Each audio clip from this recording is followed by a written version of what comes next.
ধারাবাহিকের আগামী পর্বতে আমরা দেখতে চলেছি কমলিনী বিয়ে করবে না বলে সিদ্ধান্ত নেয় ভীষণই রেগে যায় কমলিনীর শাশুড়ি মা কমলিনীর ওপর। আর নতুনকে বলে ওর স্বামী এখন ফিরে এসেছে, ওর তো ভালো থাকার কথা, সুখে থাকার কথা। কি রে নতুন, তুই ওকে কিছু বল, চুপ করে দাঁড়িয়ে আছিস। তখন নতুন কাকু বলে আমার আর কি বলার থাকবে, যার স্বামী ফিরে এসেছে সেই বলবে। এতদিন সে ছিল না, অভ্যাস চলে গেছে, কিন্তু কিছুদিন থাকতে থাকতে আবারও ঠিক আগের মতন অভ্যাস হয়ে যাবে। স্বামী সন্তান নিয়ে সুখে সংসার করবে ঠিক আগের মতন। এ কথা শুনে কমলিনী রেগে গিয়ে নতুন কাকুকে বলে, তুমি শিওর যে আগে আমরা খুব সুন্দর সুখে সংসার করতাম? এ কথা শুনে নতুন কাকু মনে মনে বুঝতে পারে বউঠান ভীষণ রেগে রয়েছে।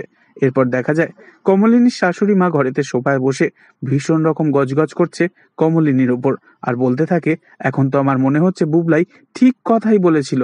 তখন কমলিনী রান্নাঘর থেকে রেগে মেগে তেড়ে আসে আর বলে, কি বললেন আপনি? কোন কথাটা সত্যি বলেছিল বুবলাই, বলুন। কমলিনীকে উঁচু গলায় কথা বলতে দেখে নতুন কাকু বলে, বৌঠান তুমি প্লিজ শান্ত হও। তখন কমলিনী রেগে গিয়ে নতুন কাকুকে বলে, শাট আপ। তখন নতুন কাকু একেবারে চুপ হয়ে যায় আর মাথাটা নিচু করে নেয়। তো বন্ধুরা, নতুন কাকু যখন নিজের মুখে কিছুই বলতে পারছে না, তখন কমলিনী নিজেই নিজের রাস্তা তৈরি করে কি ভুল কিছু করছে? অবশ্যই কমেন্টে জানাবেন, আর পরবর্তী আপডেটের জন্য আমাদের সঙ্গেই থাকবেন। ধন্যবাদ।